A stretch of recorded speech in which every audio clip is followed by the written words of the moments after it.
Boa noite, pessoal. Eu me chamo Daniel de Camargo Biasotti Meu nome é Renan Martina Balmissa. e aqui vamos apresentar o nosso vídeo pitch do TCC1.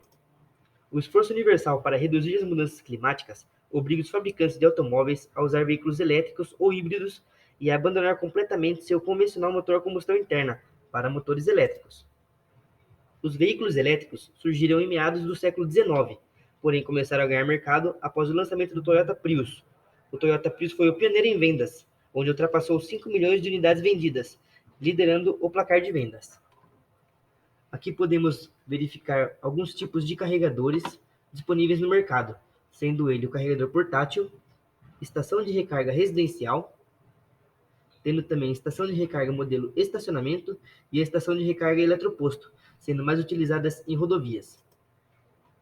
Falando um pouco sobre o funcionamento das estações de recarga, a principal função desses carregadores é proteger o veículo de qualquer problema que possa ocorrer, como, por exemplo, surto de linha, choque elétrico, vazamento de corrente residual, curto-circuito na saída e aquecimento. Lembrando que os carregadores também devem limitar a corrente máxima de recarga.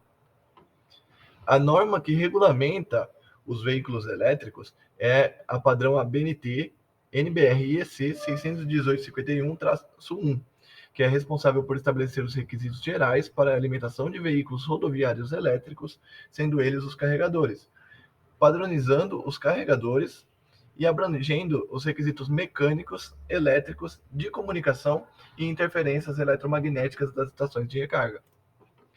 Vamos falar um pouco sobre os plugs mais comuns, sendo o principal deles o tipo 1, que é o padrão dos Estados Unidos, o tipo 2, bastante comum no Brasil, o plug Tesla Charging, que é o exclusivo da marca norte-americana Tesla, e o padrão japonês, que é o GBT.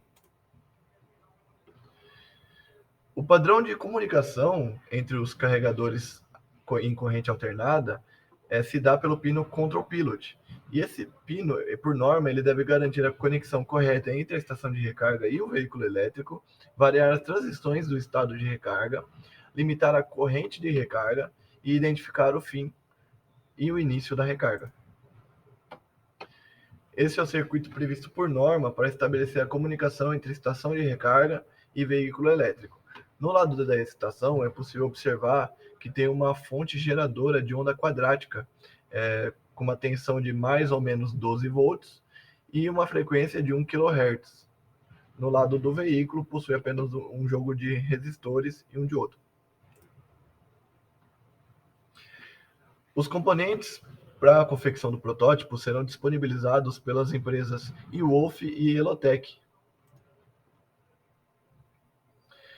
O protótipo será dividido em duas etapas. A primeira parte do projeto será a montagem da parte de comunicação, previsto no circuito disponibilizado na figura 14, onde, através de botoeiras, um jogo de resistências e um diodo, será possível fazer os testes requisitados na BNT-NBR IEC 618-51.